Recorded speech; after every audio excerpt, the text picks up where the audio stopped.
So, Bob, shall we begin? Let's see. Let's start with December 2021 and the court case that made me realize I already knew who you were. I have been spending my whole life since police academy trying to figure out who my real father is. And I thought I knew at one point, and then something made me go, no, can't be him. There's something wrong here. That can't be him. And I did know for sure who my real mother was because when she was a teenager, she fought through all the red tape in a closed adoption. And she came and found me because she didn't want to give me up. In fact, I spent my first 9 months with her and learned how to walk. And I remember a few of those days, and including the one time I got diaper rash, because I have this extremely good memory as long as everything's not boring and the same, right? So if it stands out to me, I'm going to remember. And of course with diaper rash, you're going to remember. You're going to remember that your butt is stinging and somebody is cleaning you off, but it feels like they're beating you up because it stings. And her apologizing profusely and saying, I'm so sorry, I just got busy with blah, blah, blah, blah, blah. Something about, I don't remember exactly. She was just busy. And being that she was 13 when I was finally born. Yeah. 12 when she met you and 13 when I was born. And she probably didn't get her bat mitzvah. I'm not sure what version of Judaism was practiced by Grandpa Joe, who was a Holocaust survivor, Bob, who adopted Joanne. So she was Jewish before you met her. She was raised by Joe, Holocaust survivor, and Leona, his socialite wife, New York socialite. And then the fiasco happened, and I guess Leona couldn't stand it and was worried about Joanne having a future, even though Joanne wasn't, and made arrangements. So closed adoption with permission of the grandparents, not the mother. And I don't know if you were involved in any of that. I haven't found anything about it. I'm not sure it's that important, but if you have input, I'd like to include it in my autobiography. Anyway, so when all that came out, that they didn't have the right date, that they hadn't even checked, all I wanted was to know who my real father was. And I knew that the government has stuff on all of us, like ridiculous amounts of stuff. And I don't like it, but I mean, it's part of life right now until they start respecting us as their fellow Americans again. So I thought, well, maybe this is an opportunity because they know who I am and they can look up my details and find out more about me, right? There's bound to be this documentation, especially if I say, you know, where she was from, my mother, my real mother, and her age and her initials, and they've already got my name, right? They're going to dig and find it. If the Donald delegated it to the right person, it's going to take them maybe 20 minutes. They got access to everything, right? And I thought, well, if my dad's like an agent or something, you know, maybe I'll never find out. But he's not, is he? So, as wonderful as you are, Bob, you're just Bob.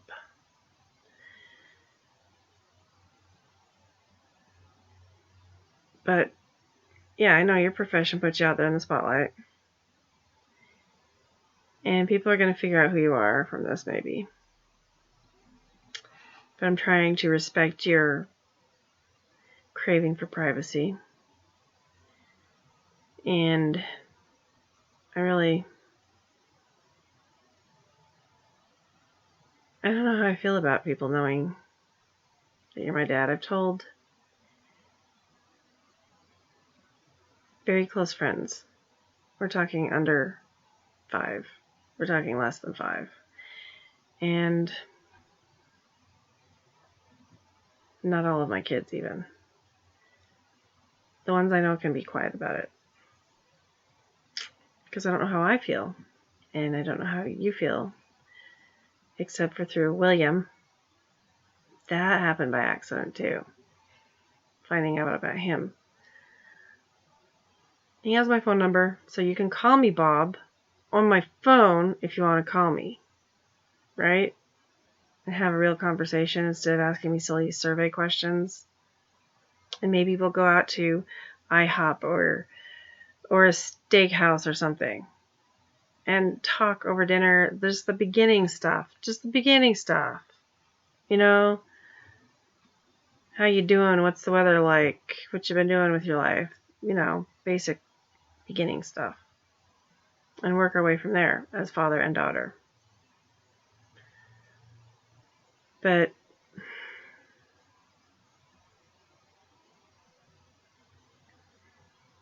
when I saw that it was being a scam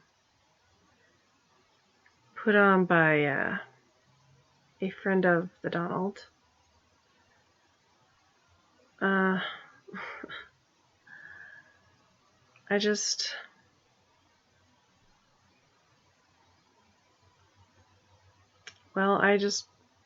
was like, oh, I should have known.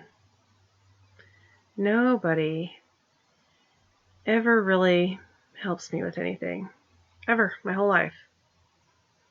Except Alan and Elaine, who are dead. And the people using their names and identities are not them. Did you know that, Bob? So by the time you got to Thermopolis,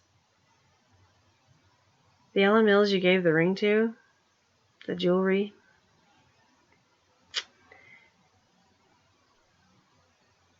I still have it, by the way. My 12th birthday. Instead of a bat mitzvah, that's what I got. Not that I knew about bat mitzvahs very much, but looking back, it's like, why didn't you just ask for custody? You were divorced from Sarah. I don't think you were married to the second woman yet. And she would have had to accept me. My siblings we would have gradually gotten used to each other. I feel like we would have become friends if we'd had a chance growing up to get to know each other. I don't know if that can happen now. I'd like it to. But I'm hesitant because when they've popped up at Temple Isaiah and stuff, and other places in California, hasn't been the most agreeable kind of a thing. It wasn't really like clashy and ugly, but it could have been better and nicer. But it was colored by their mother's opinion of me and my mother. Anyway, back to this court case that blew up in their face. Which, honestly, I didn't intend. I didn't know that was going to be a thing. I just wanted help finding you. And so then I could not be mad at you anymore, or wondering if I should be mad. I didn't have to choose between parents. And Joanne may or may not still be alive because of that phone call I got at work. Several phone calls that would lead one to believe she's not actually dead. But she's under a new identity and she hasn't shared it with me. I would like her to. The people that could cause harm, they're not even around anymore. Most of them are dead. And the ones that aren't, they aren't anything. They don't have any clout even. They used to, but they don't, because they weren't that high ranking in the first place. So I'm being cryptic on purpose, and it makes it hard to tie things together. Because there's some things I feel like I shouldn't say, and there's some things I feel like I have to say. Anyway, the court case out of the way, I really was hoping to hook up with my mother. I offered to help. I called her attorneys. Of course, it wasn't her, because you always pick your mama first. Just face it, Bob. You always pick your mama first, especially if dad is being mean to her. So, at least the good kids do. And it wasn't her, so that was a little bit of relief. But now I've made myself look stupid with my dad. Oh, the indignity. Embarrassing. So, I don't know where to go from there. But I feel like some things need to get covered here in this little discussion. And we're 11 minutes in, so I better make it fast. I'm gonna read from my notes, okay? A little bit. So it's gonna really distort my face, but it's part of the humor, so enjoy. Anyway, also, it was either that same month that the court case started, before it got resolved, that, I mean, here's even this guy using me to get campaign money so he can run in 2024. Like, why? Why so much using me? I don't owe people anything. And in fact, part of that letter was about, oh yeah, if you could give me this, I could do all this. So that he could see how ridiculous it was to send me all these letters saying, you know, if you help fund this and this, you know, they've used his name a lot, and we can help save America, blah, blah, blah. This thing and that thing and the other thing. Democrats this and Biden that and Hillary this and these people were doing this, and I don't even want to get into it. We all know. We were there.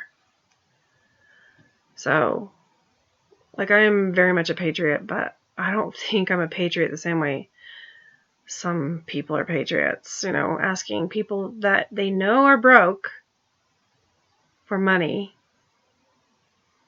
I mean, that's just rude. Like, he knows the situation this country's in. He keeps talking about it. But then he just blatantly shoves these requests for money in your face, both in your snail mail and in your email. And it's extremely irritating. You want to get behind him because, aside from the grab the box, the lady box comment, he was doing what he said he was going to do, which is refreshing. If you, like, even every president before, at least after Kennedy, was so callous. And they would make promises, but they wouldn't keep them. Right? So, I liked that. I wish Joe would do it, and I'd get behind him. I don't care about party. The Constitution says you're not supposed to. But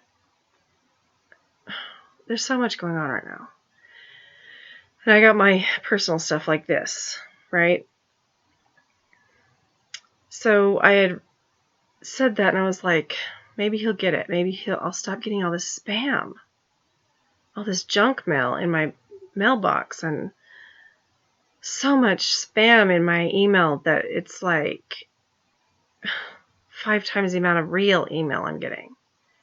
It was so arduous trying to go through my email.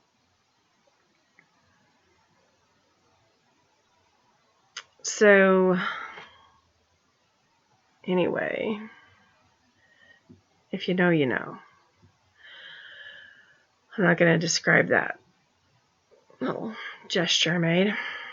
I just feel like, you know, we need to say this. We need to ask this and bless it. So if you know, you know. Anyway, no, it's not a gang sign. Just had a feeling. Anyway. I keep saying anyway. Let me clear my head for a sec. I'm really nervous doing this. You know, I've got the butterflies and everything. Because I just do. Anyway, so after all that blew over and I'm feeling sheepish and stupid and frustrated. Like, why did it have to come out that way? Why couldn't he just send me a Post-it in the mail in an envelope? What is it, like 50 cents now or something? I don't know, I buy forever stamps every time.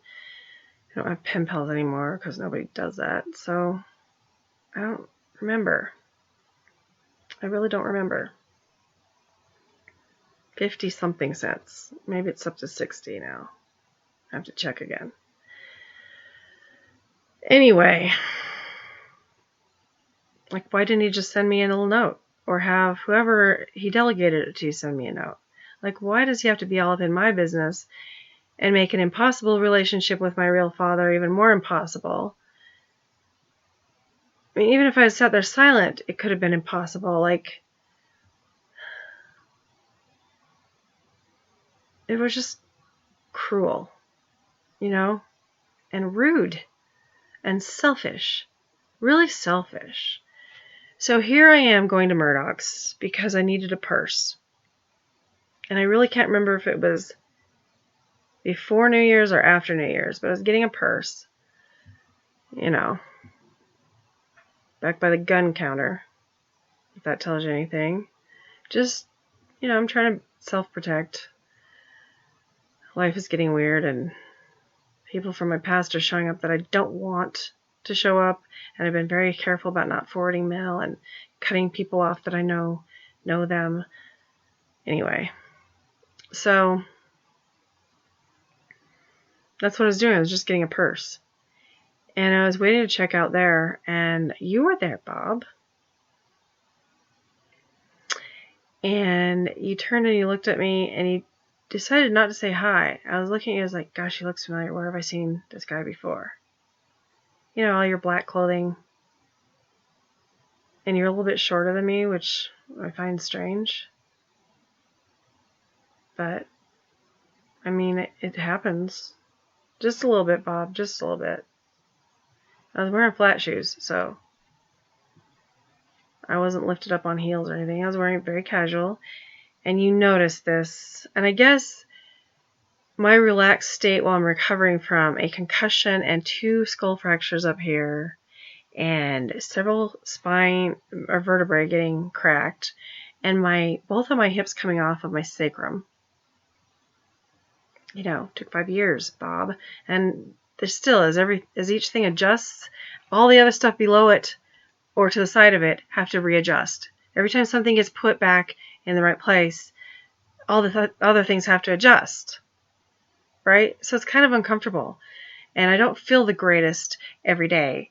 And sometimes I get the migraines back. And I hit my head so hard that my first ex-husband, who dislocated my jaw, and I didn't know till it would require surgery, I hit the back of my head so hard on the pavement that it relocated my dislocated jaw, Bob. So pardon me for not looking Hollywood gorgeous or even Broadway pretty. Okay, I'm not, or Ivrit pretty, you know. I'm not having the funnest time. I'm just now feeling like I should get out there and go to work. I thought a couple times I should, and had a harder time than I thought I would physically, you know. And little things bug me more because I'm already not feeling good. I'm not feeling terrible like I was when it first happened, but I'm not feeling that great. And to have you sit there and look at me like that and then turn around with this funny little mischievous smirk on your face and say to the guys at the gun counter, you know, I have a daughter who looks like a guy. Looks like a boy, actually, is what you said. And I went, oh, that's who that is. That's Bob. The Bob I've seen over the years, every so many months, or like once or twice a year. I don't know what your agenda is, or if you just do it on impulse. Because when you do that, I'm busy living my life. And my life has not been easy, Bob. All kinds of things have happened to me that, well, you know that song that you wrote based off of a vision or a dream you had? A Hard Rain's Gonna Fall. I have that album, by the way. A copy of it, yeah. And that hard rain, Bob, fell on me. All those things you describe, the bloody hammers, Epstein. Thanks for being there, Dad. And the children given bright, shiny swords, well, they were machetes, and they were very shiny and silver, and that was Kentucky in 2017, right before we decided to go back to Washington and sue somebody for stealing my identity, or trying to. A former coworker, Washington State, and got stuck here in Colorado again because of a series of unfortunate events. It's like the story of my life. No matter how positive I think, I just keep having these crazy challenges. And I know now why. It's because of what happened between you and Joanne. And I'm the one being punished for it. Because that's how the world is. They misdirect the punishment to the victim all the time. And I don't think of myself really as a victim, but I haven't survived it yet. I mean, I keep surviving, but what I'm saying is it's not behind me yet. It keeps happening. And I can't help but think that someone named Sarah is still resenting my existence and still resents my mother, even though she was 12 and you were 24. So, you know, like when you said that to me, I was just like, thanks, Dad. And let's check my notes here so I don't get lost again. You said it with me standing there. You know, you said it without, like you didn't even think about what my feelings would be. And I think I was already trying to get in touch with you on Facebook. And you weren't answering me, not even in a PM. And so I tried to be a little embarrassing. Get a fire lit under your butt. Because you might be my father, but I really don't know you and I want to get to know you, and that's my right. It really is. You brought me here. I wouldn't be here if you hadn't stuck your magic wand into my mother's red room and broke the seal and got her pregnant all at once. You know? I'm here because of your magic wand, Bob. With a 12-year-old who was a virgin. You did that. And I know you're probably worried because she was underage, but this was the 60s, and back then, people did not care unless you were a strange guy in the alley or something. If you were related, if you were famous, all that stuff, they would just brush it under the rug because nobody wanted to be embarrassed by this horrible story. No matter what the story, no matter what version. There are so many similar stories to mine.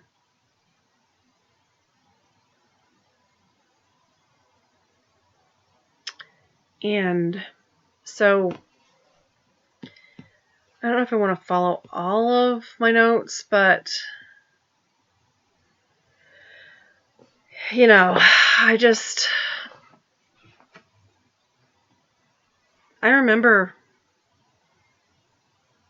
that after I met Joanne, well, actually before I met Joanne, there was this funny, nice-looking guy that would come to the playground and picnic table area behind our apartments in Washington State. The same place I saw Bigfoot. I really did. And I was a preschooler, so I hadn't even learned about Sasquatch yet. And Star Wars hadn't come out yet. But honestly, that's what he looked like. And I just thought it was my friendly monster playing tea ceremony with me, tea set. Holding my dolls and my bears sometimes. I had to be a juvenile, though, because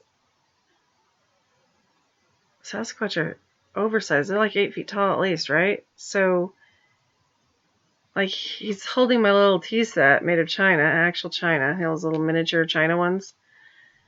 And it's like almost engulfed in his hand.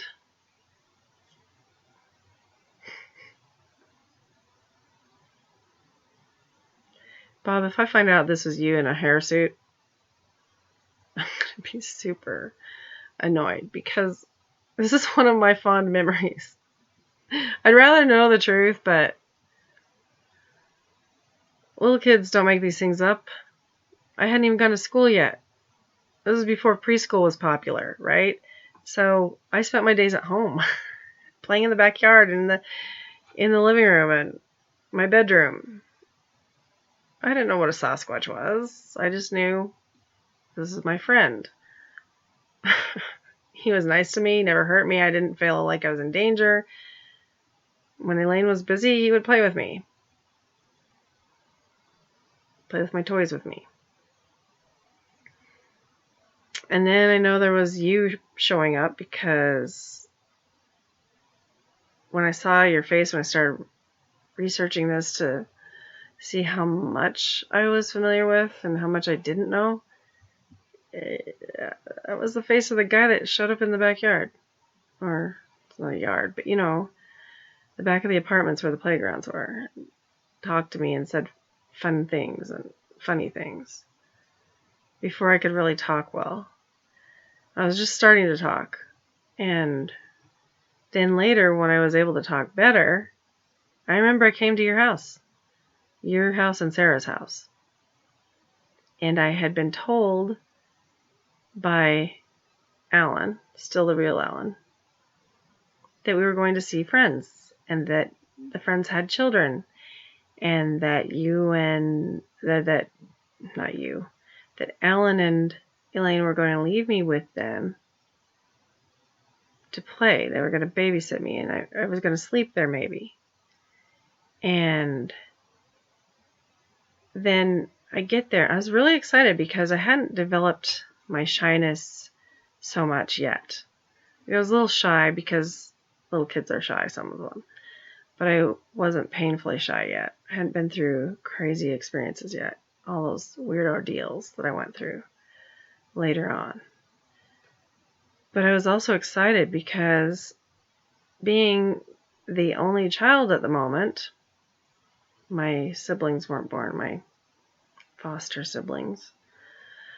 This is so complicated telling it, especially when, until recently, I thought one thing, and now there's a whole new way to look at all the facts. It's like juggling. It's uncomfortable. But I am a big believer in telling the truth. Most of the time, unless it's dangerous to tell the truth. But anyway, I remember that we were introduced and there's the usual niceties, and then Alan and Elaine left, and then you talked to me for a while, but Sarah kind of stood back, and she was polite enough, but she stayed back in the kitchen. And then you said that I was going to play with Marie and Jesse, and I remember this. I really do. Almost like it's a little movie. Because it was very painful after you left. And because it was so unusual. Like, how many kids do this? This isn't your normal social, like, play date thing. And at first I was playing with Marie and Jesse, and then Sarah told them they had to go in their room and they couldn't play with me. And while she was walking down the hall with them, I heard her say that I was bad. And I was like, I'm not bad. And then she came to me and she told me I had to sit on the end of the couch by the door. I remember what the couch looked like. And I had to sit there, and I couldn't move. I wasn't allowed to play with the other kids because I was bad, she said. You're going to sit there. And I was like, what did I do? Did I touch a toy I shouldn't have touched that they didn't want to share? Did one of them tell on me because I thought they were sharing and they weren't? Like, I had been taught manners already by Ellen and Elaine. I was a very mannered preschooler, beyond my years, and I comprehended a lot around me. And that's always been important to me, not to hurt people's feelings, because, for the most part, I like people and I care about them. It's not about wanting them to like me so much as not wanting them to hurt. Because I'm an empath and I'm psychic, Bob. And what goes on up here on people's foreheads, quite often they project and they don't know they're projecting. And I can hear it clear as a bell, not hear. Ears aren't involved. It's more like your third eye. I perceive. I read that in a story about ancient Egypt once, and I've also read it in the Bible, that so-and-so perceived somebody's thoughts. Well, that tells you that people have always been able to do this. But some ruler got angry and perceived somebody's thoughts. So, like that, I can perceive people's thoughts sometimes. Mostly it's just an emotion or a quick phrase or a word. But sometimes when people are very upset or extremely happy, I get a lot of words or a lot of that energy. And sometimes I absorb it and I have to stop myself and go, wait a minute, I'm not angry or mad or extremely happy. I was pretty neutral. What's going on? Right? And then I realized, oh, it's that person. So I could tell she was very hurt and she was distressed. She didn't know what to do. She had to be careful. I knew that was a thing. Because of you, Bob. And I couldn't understand why I had made her upset. I was being a good kid. I knew I was being a good kid. I think I was 3. We moved every 6 months to a year, so some of that gets jumbled. But I think I was 3. And really I was older than that. But my birth certificate got rewritten, remember? So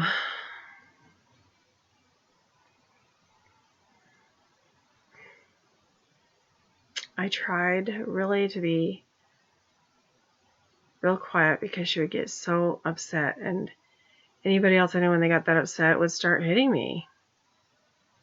Kids in Sunday school or the doctor's office or whatever, anybody with their voice getting to that high of a pitch.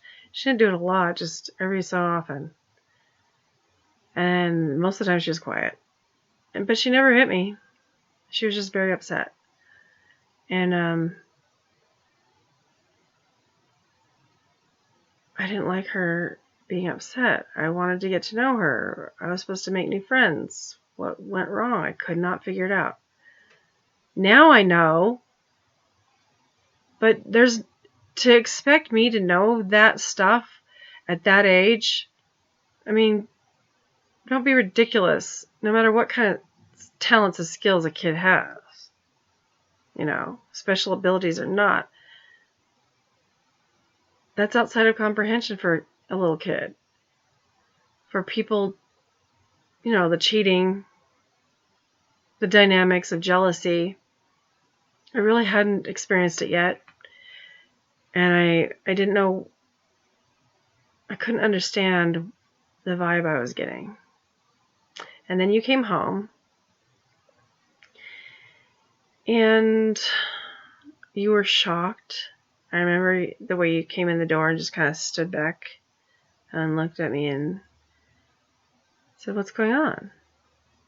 Don't you want to play with the other kids? And I said, I do, but... Oh, wait. Also, I asked Jessie or and Marie, when each of them went by once to get a snack or something midway through the day. So like for 8 hours I was sitting on that couch, or however, 5 hours, whatever amount of time you were gone doing whatever you're doing at work or whatever. And anyway, you asked me if I didn't want to play with them, and I was like, no, they said that I'm bad, that their mom said that I'm bad. And you went, oh. And she's busy in there doing something with dinner in the pantry. She kept finding a way to be busy in the living room or the kitchen so she could make sure I stayed on the couch. And only once or twice, I think, she'd let me go to the bathroom. I remember the bathroom, too. And that she stood outside the door to make sure I didn't mess around in there, make sure I didn't get into anything. And that she could hear when I was done going to the bathroom and make me come out and get back on the end of the couch. I had to beg her to go pee. That's how mad she was. I can't blame her, but why would you take it out on the little kid? How is it the little kid's fault? Little kid. It might have been 4. I don't know. Still little. I hadn't gone to kindergarten yet. And part of my 4th year, I'm pretty sure, was spent in Washington State. And then Dad got restationed to Hill Air Force Base in Utah. So that's where the other part of my 4th year was, which was really my 5th year. But anyway. So some of this stuff I've known for a few years, and some of it I just recently discovered or rediscovered. So it gets, pardon me while I try and put everything in the proper order, okay? Because it's not coming out in the order that I experienced it. I've been writing it down. All the things. 5 Mead notebooks full of it. 5. You know, the 3 subject or 5 subject notebooks. Turns out they have pretty much the same amount of paper, but anyway, those really thick ones, you know, the really thick. 5 of those, plus an extra one I forgot I had started on. So I'm going to have to weave it in when I type it.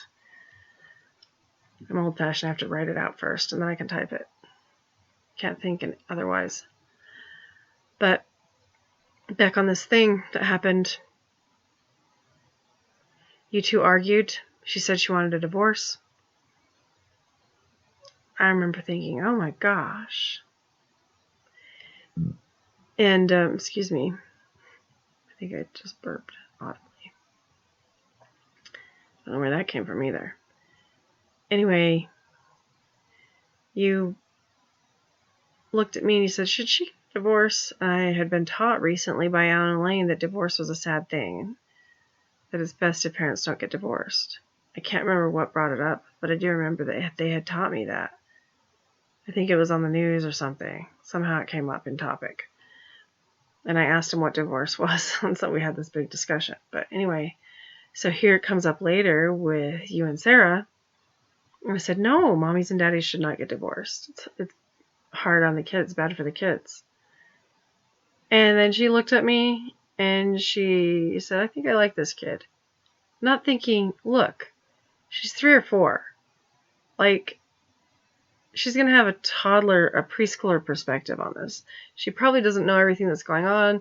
Like, her adoptive parents brought her here. Like, she didn't even think of this. She's thinking that I'm in cahoots with my mother. I could tell by the things she kept saying. And maybe she thought that my mother was trying to steal Bob. Right, Bob? Maybe she thought that. Anyway, it wasn't comfortable and it wasn't a very nice experience. And I remember feeling very hurt that I didn't get to know Jessie and Marie. And that Sarah thought I was bad because I'd been very good. And so later, Alan and Elaine came and picked me up. I can't remember if I stayed the night or not. I just remember not being happy the rest of the time I was there. and zoning everything out and wondering why Ellen and Elaine had brought me to this house. Because unlike other houses where I'd been babysat while they both had to go do things, where I had fun and romped around with the other kids, this was not fun. I didn't get to romp around. I didn't get to do anything. I got to sit on a couch and eat a snack that my dad gave me that I didn't know was my dad. And then I went home with them to the home that I knew. So,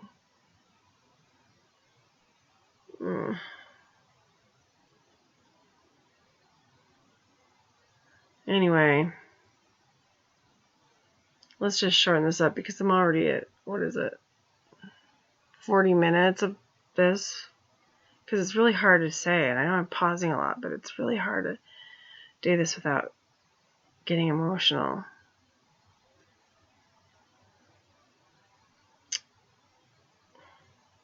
But over the years, you've popped up,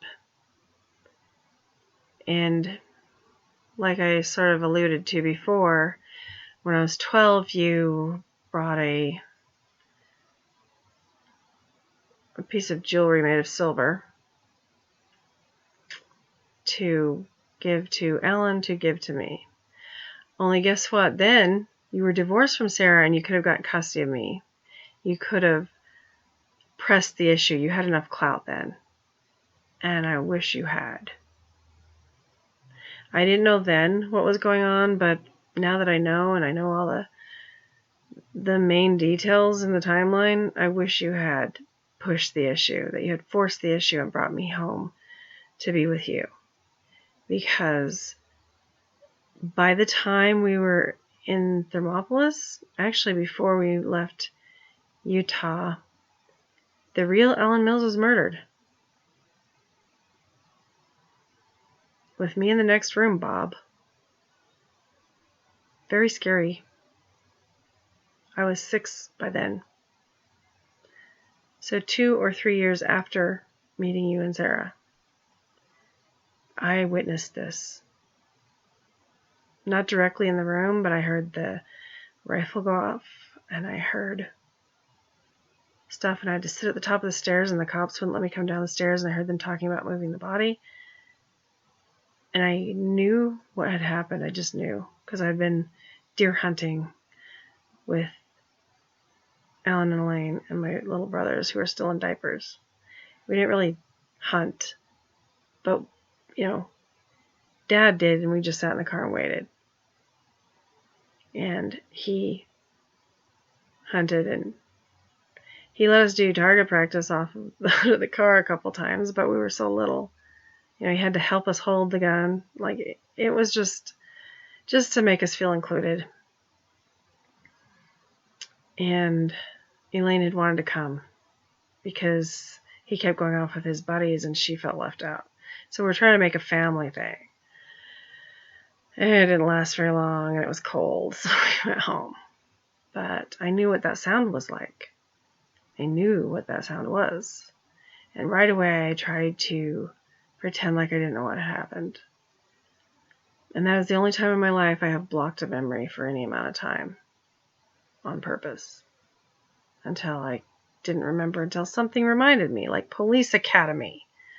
And they showed the actual photos, Bob, and I don't want to get into all of it, but flashbacks and suddenly realizing what I had been exposed to and the kind of person that was raising me, and no wonder it was so weird and dangerous and emotionally disturbing and bad things had happened.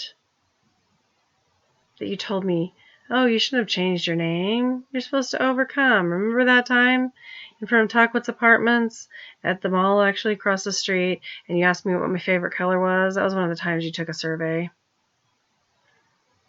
Showing up all the time and, hey, can you talk to me for a minute? I'm doing a funny voice, but you don't talk like that, but This is the sarcasm coming out. Yeah, so what's your political party? Blah, blah, blah, blah, blah. What's your favorite color? Brown? Oh, So terrible. Brown is such a worldly color. I remember that. So I looked it up. Brown is not a worldly color, Bob. Brown is the color people like me pick. Because brown is stability. Brown is quality. Brown is reliability. The earth, rocks, leather. Yeah? Chocolate, coffee. All these things are brown. And they're all the colors together.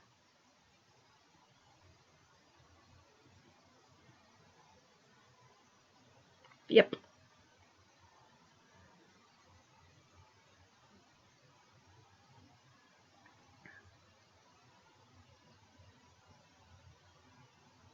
Well, that is strange.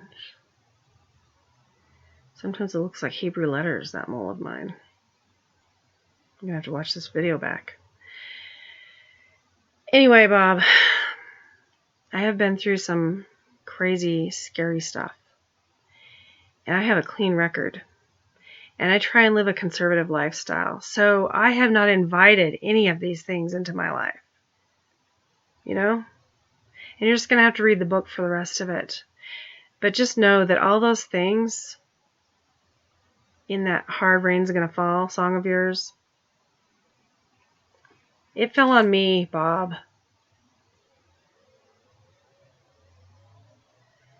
And I am really fed up with it.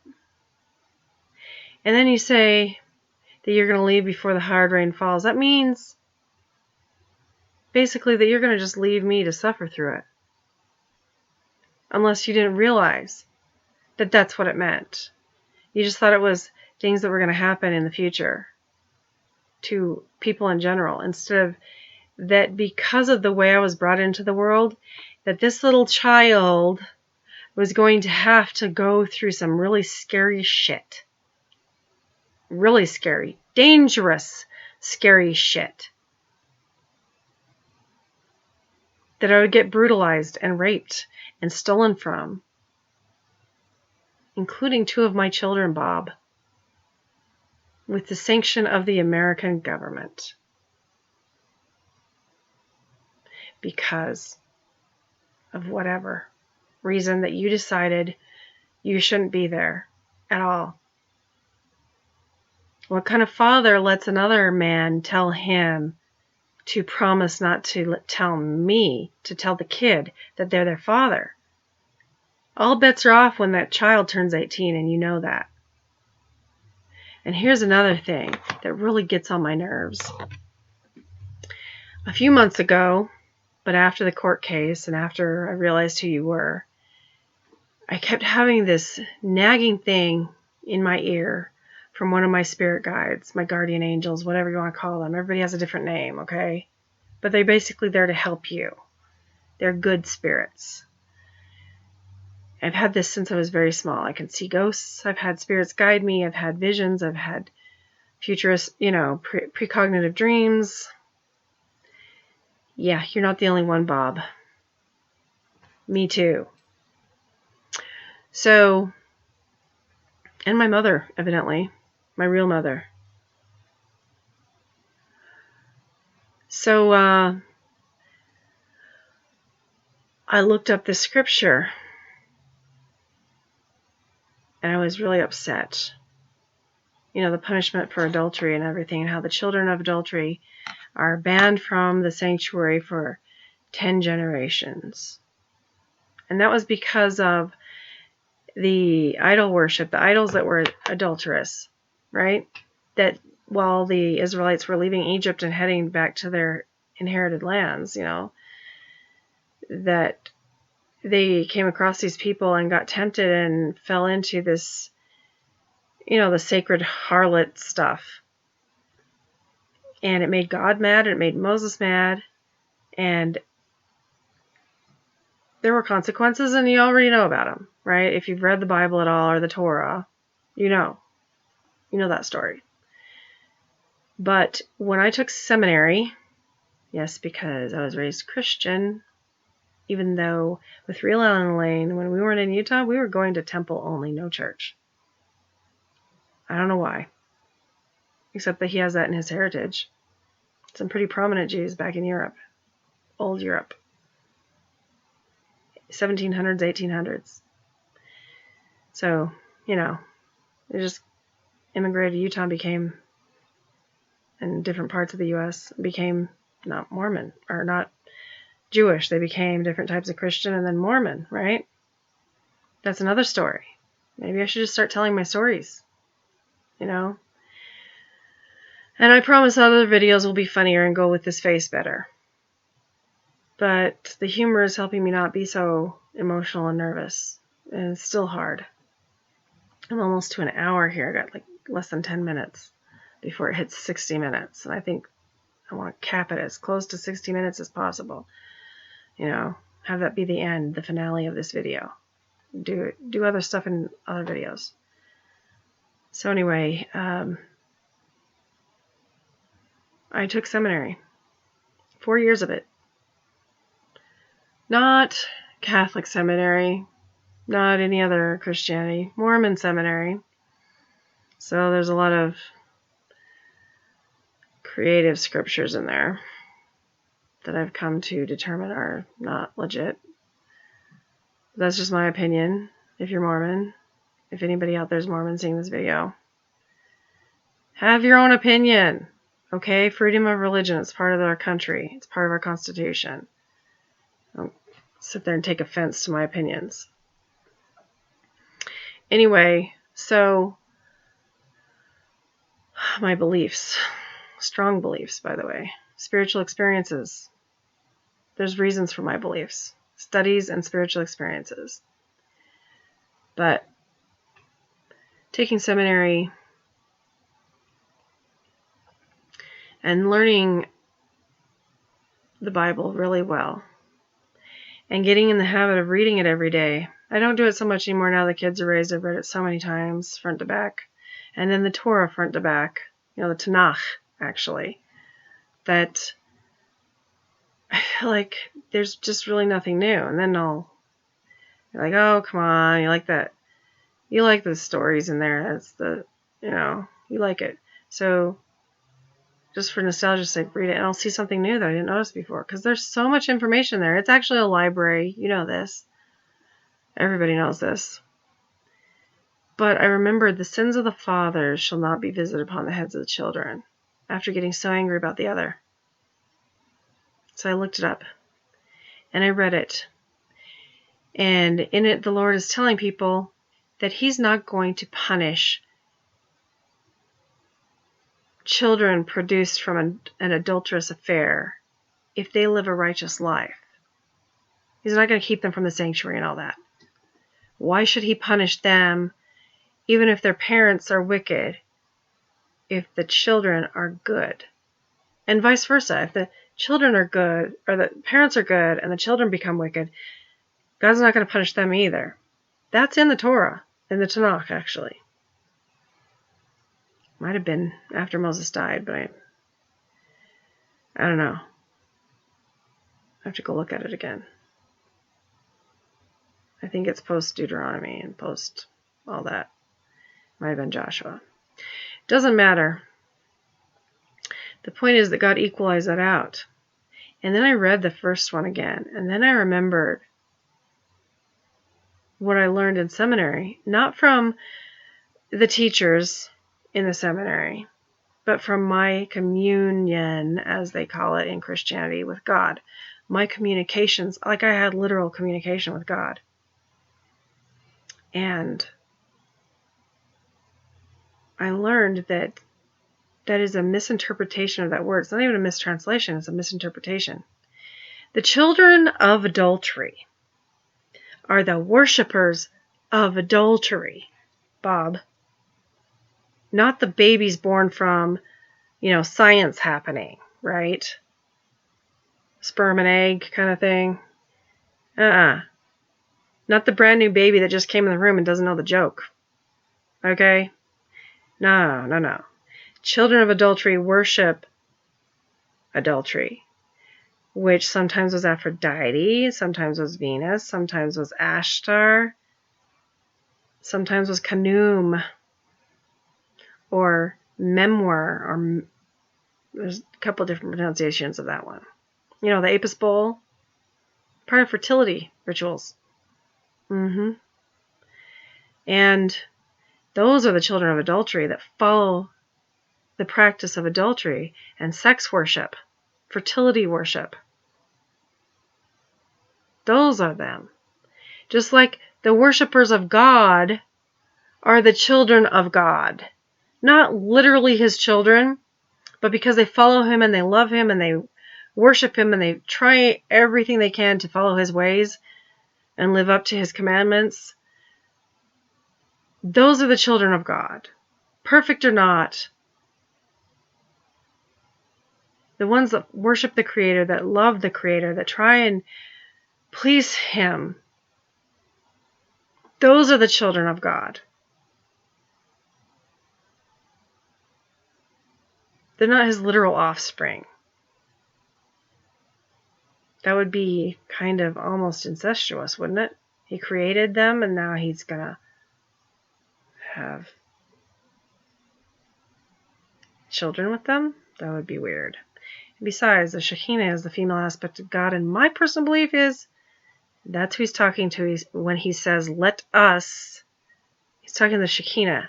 Not any of us, not Jesus. He's talking to the Shekinah, the female aspect, his female aspect. And I think, let's go a step further and call her his wife. Because I've seen evidence to that effect. That's who he's talking to. Let us make man in our own image. Male and female created he them, right? If she's the female aspect, that's who Eve was created to look like. That's why it fits so perfectly. Because God and the Shekinah, Adam and Eve. It's a match. It's like matching socks. Or shoes. They fit. They have an opposite curvature at the arch, but they go together. Right? So, I'm not to blame. Nor am I held guilty in the eyes of God, Bob. And that goes for anybody else out there that's in this situation. The bastard child isn't the guilty one. I'll admit it, I'm a bastard. I didn't make myself that way. You did that with Joanne, Bob.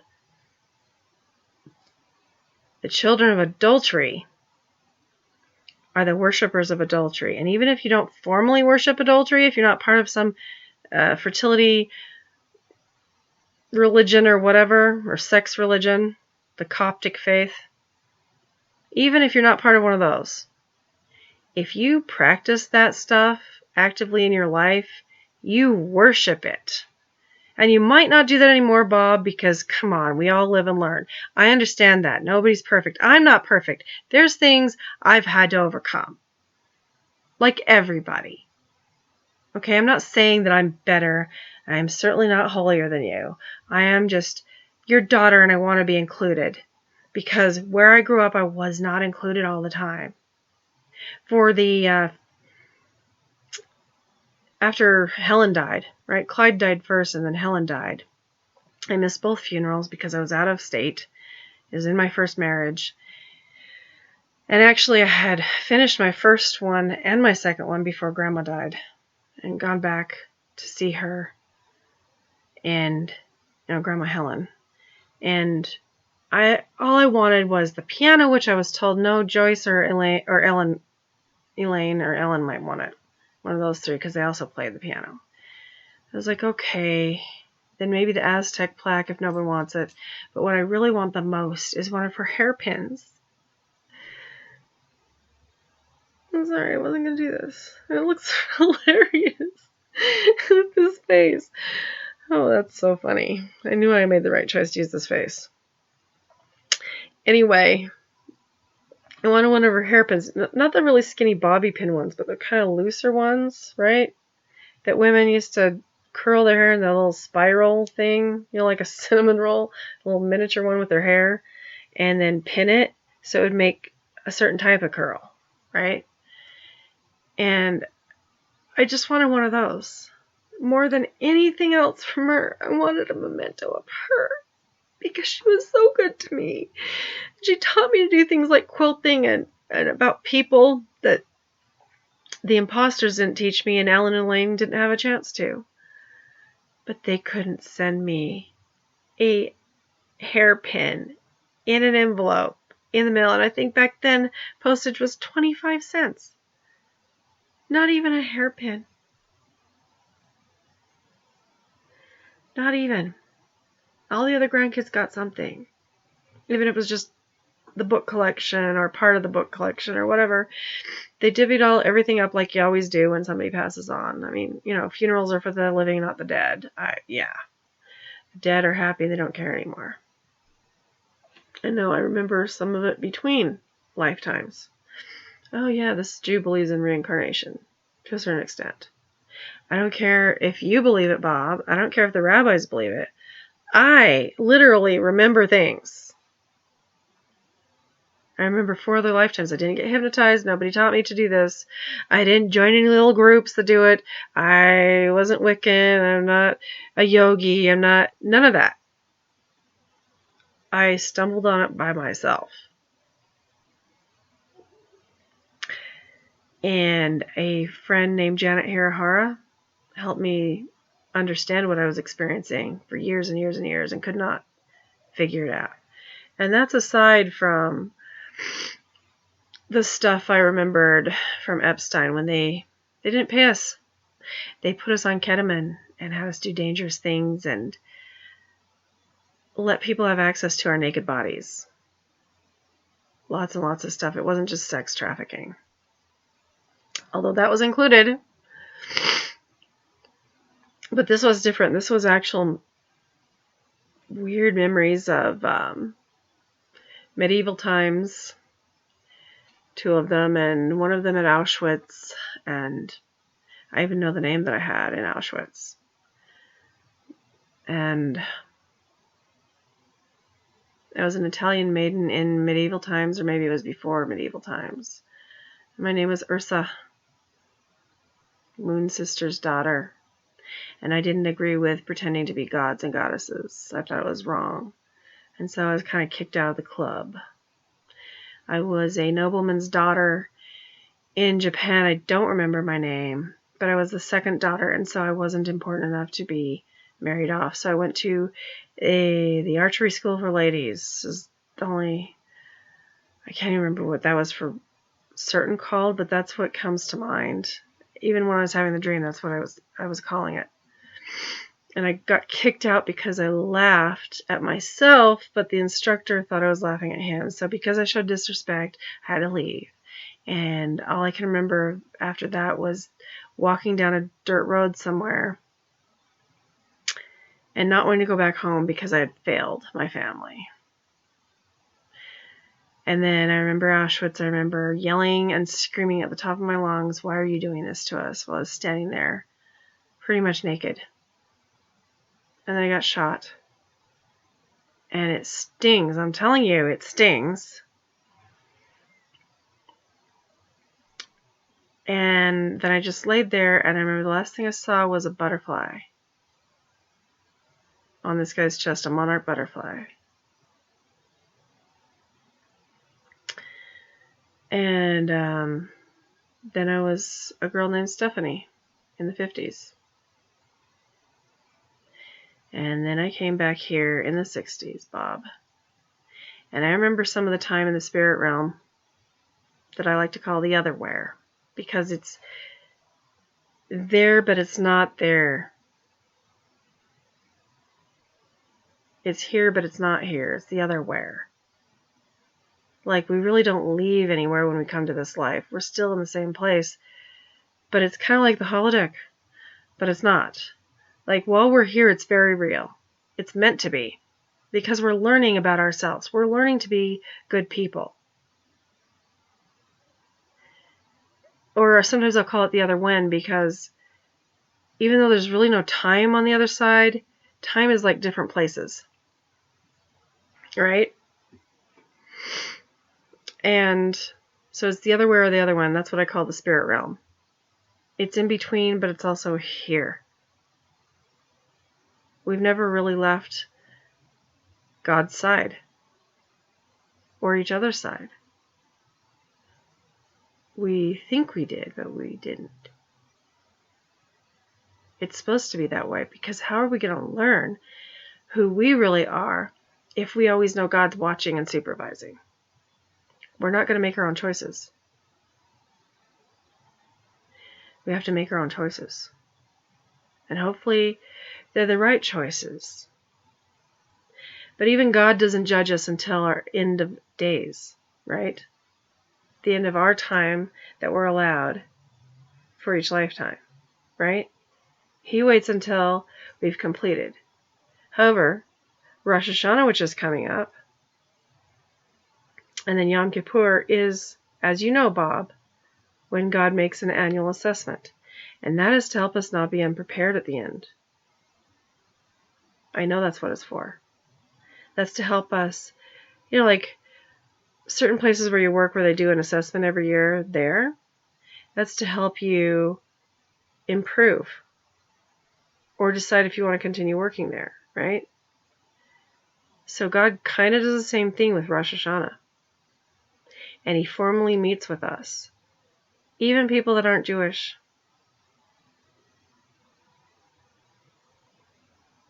And then we have 10 days to make things right, to tie up any loose ends, and then Yom Kippur is the final writing. And then another thing I learned was that there's 30 days, so kind of Halloween-ish, depending on how the lunar calendar fits with the solar calendar, right?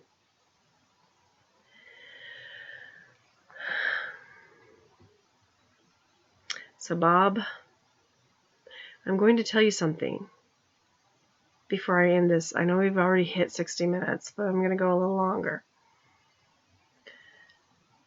because it needs to be said.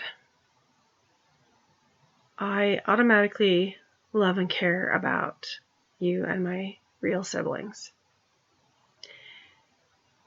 And I'm hurt by the things you guys have said and done over the years. Especially knowing that I didn't know. You all knew that I didn't know. And it hurts that you knew that I didn't know and you didn't tell me. Even after I was an adult and I had children. And I was struggling, and you could see that I was struggling.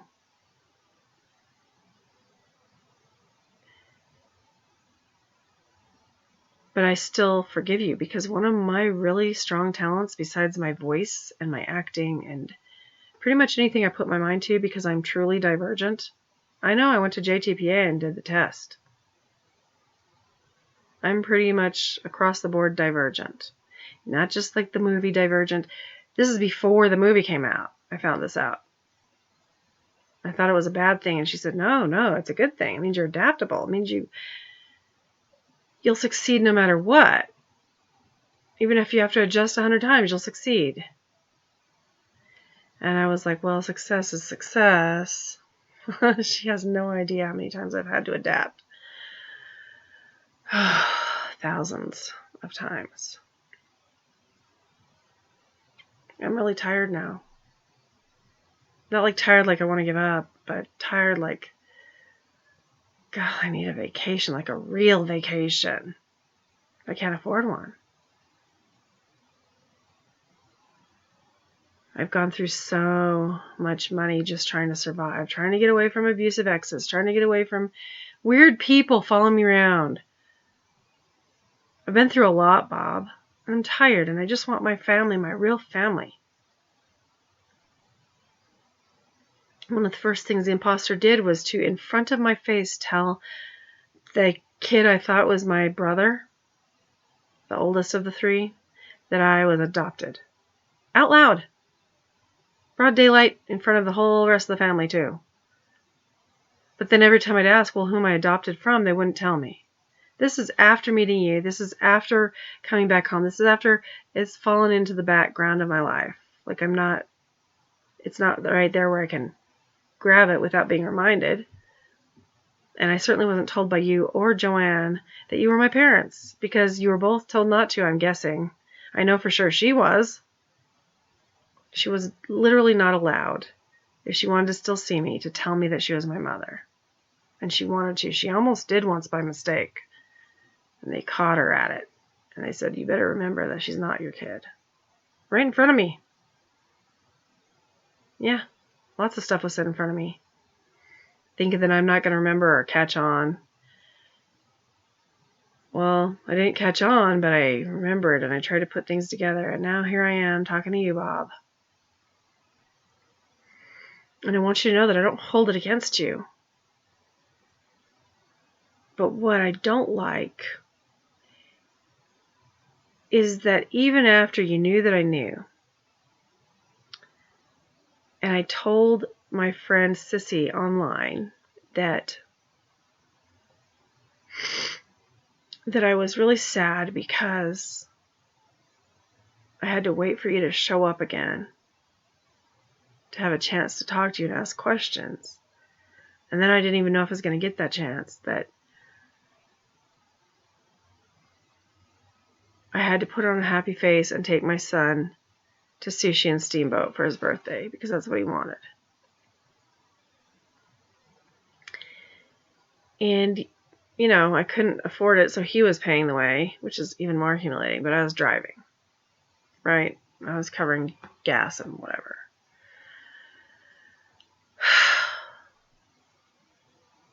I'm not where I thought I would be in life by now after all the effort I put into things. Not even close. And I have a certain speaker,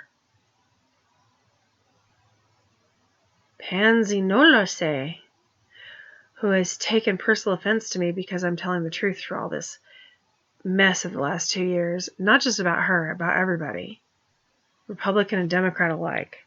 I don't appreciate them raping our Constitution, messing with our rights, taking a good country that's not perfect, but it's good, and trying to ruin it. When there's lots of examples of why socialism does not work. Even the Chinese are starting to rethink that. I can see it in Xi Jinping's eyes. Lots of them. I watch people. I watch their forehead. I watch their eyes.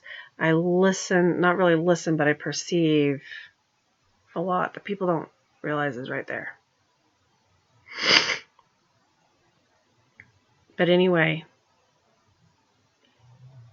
I can't believe that I had to tell her. And then you showed up, so you couldn't have been that far away, Bob. You show up in Steamboat here in Colorado, and you opened the door to the sushi place, and then I went, ugh. You know why I did that? Not because I was mad at you, but because it frustrates me that I have to talk to other people to get any of your time. And then they have to tell you, I can't talk to you directly. And I'm your kid. You don't have a right to be like holding against me the fact that I exist, Bob, because you made choices without a condom. And things happened, and now I'm here. If anybody has a complaint, it's me. And I'm telling you right now, I don't. I just want communication, and I want honesty for a change, especially now that you all know that I know. And if any of my siblings out there didn't know before, Marie, Jesse, Jacob, Sam, Analia, Desiree. Did I forget anybody? William, you know, I know you know. You know that I know that you know, William.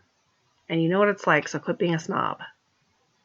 I'm actually really fun, and I'm easy to get to know as long as you're nice to me. I'm a very loving and loyal person to my family and my friends. And if the chips were down for any of you and I knew about it and I could get to your side, I would help you. That's who I am. It hasn't been extended back to me, but that's who I am. And I feel like we should start fresh since it's Rosh Hashanah coming up very soon. And we should all just pretend like all that bad stuff was because, I don't know, aliens invaded. Who knows? But it's about repentance and forgiveness, and we're a family. Remember, Elijah said, or it's written in Elijah, or is it Isaiah? It's Isaiah. Sorry, name swapping. Just like people mix up Noah and Moses all the time. It's hilarious. That's one of my favorite things that people mix up because it's very funny. But they know who they're talking about, but they're saying the wrong name. Kind of like parents saying all the kids' names. Anyway, remember that scripture says that the spirit of Elijah will move upon the people of the earth, and they will turn the hearts of the children to the fathers, which that's already taken care of with me, and the hearts of the fathers to the children. And fathers include mothers. You know how the world used to write things. But the hearts of the children to the parents, and the hearts of the parents to the children. Let's modernize that pronoun.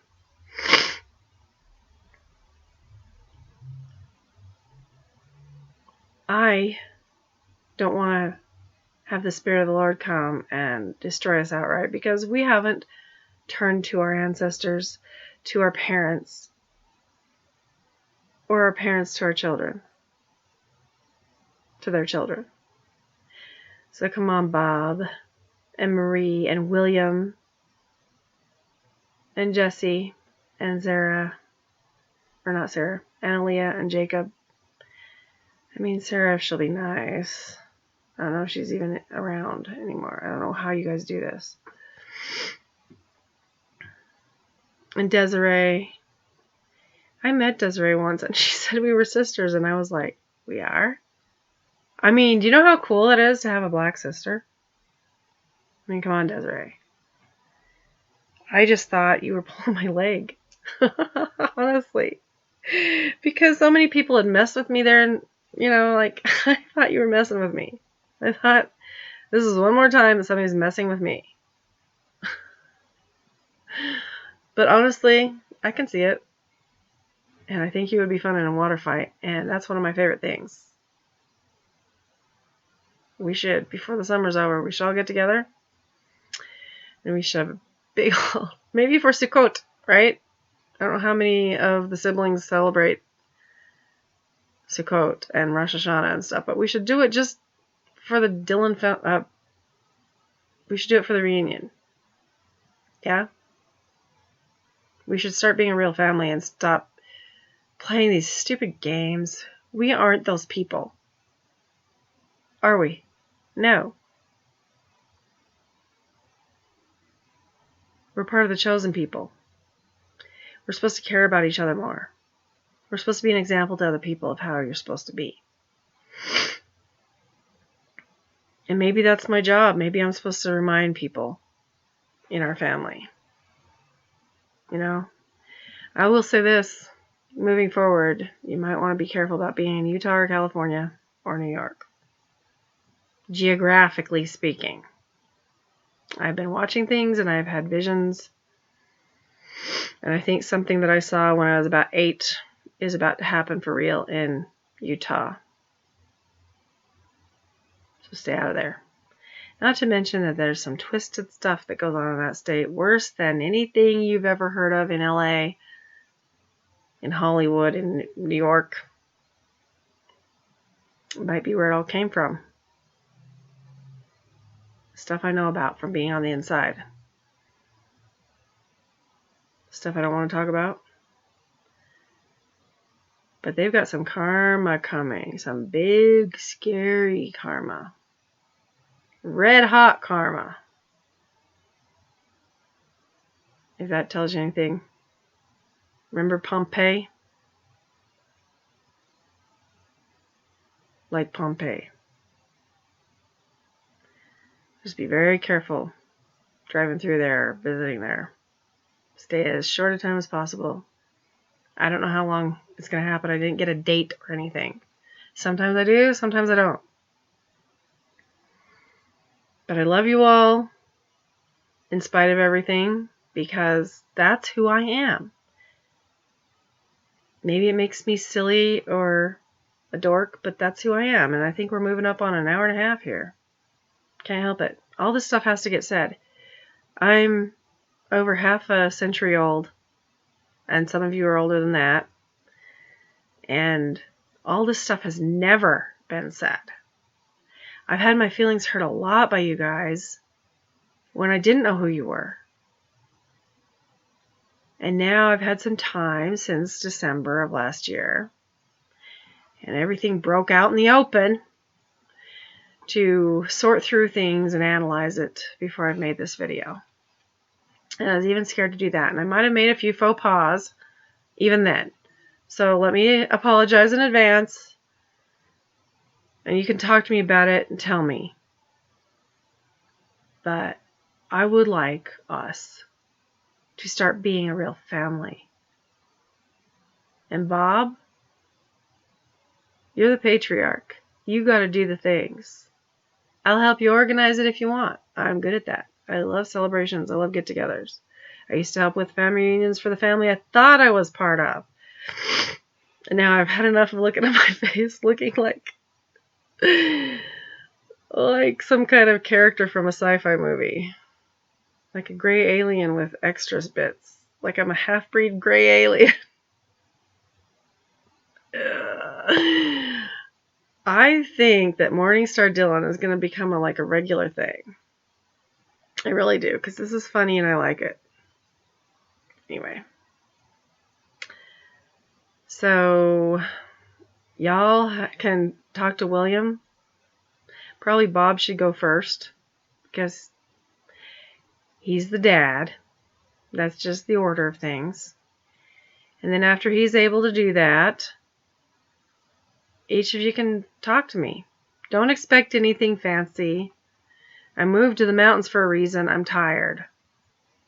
Yeah, I'll jump in and out now, but I think I'm keeping this as a refuge because people be crazy in towns and cities.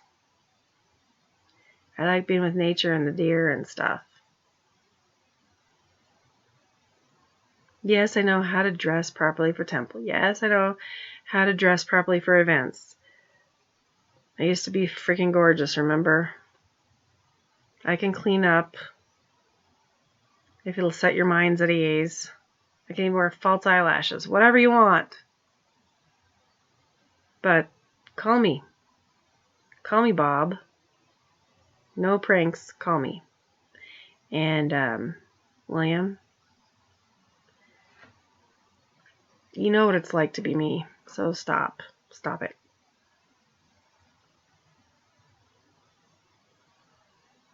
Let's just be part of the family.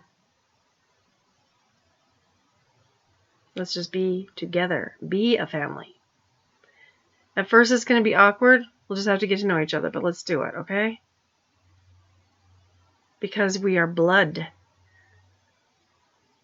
And because, I don't know about you, but I don't want God destroying me because I'm not seeking out my family. And I'm not there for them when they need me, if they even need me. It seems like it's the other way around because of some pretty big adventures I've been through. I survived them, but jeez. They wouldn't have happened if I'd have been included and looked out for. Because I just instinctively know Bob would not have let it happen. I just feel that about him. I think I get it from him. I'm not sure. I'd like to find out. Call me, Bob. Like I said, William has my number. And William, you can't get mad at me if I slip up and call you Bill or Will. It's done with affection. And because I'm a dork with stuff like that at first. But I'm going to try my darndest to remember to call you William. Alright? All the rest of you too. I'm not going to go through the whole names. This is not the Waltons. And I am not John Boy. I love you all. Whether you love me or not, I'm hoping eventually you will. I care about you. I wonder about you ever since my eyes were open and I realized who you all are and why you were there at that time. Each of you, each of those times. I don't want to get into details. I already went over some of it. Seriously, call me. And I guess that's it. Shalom.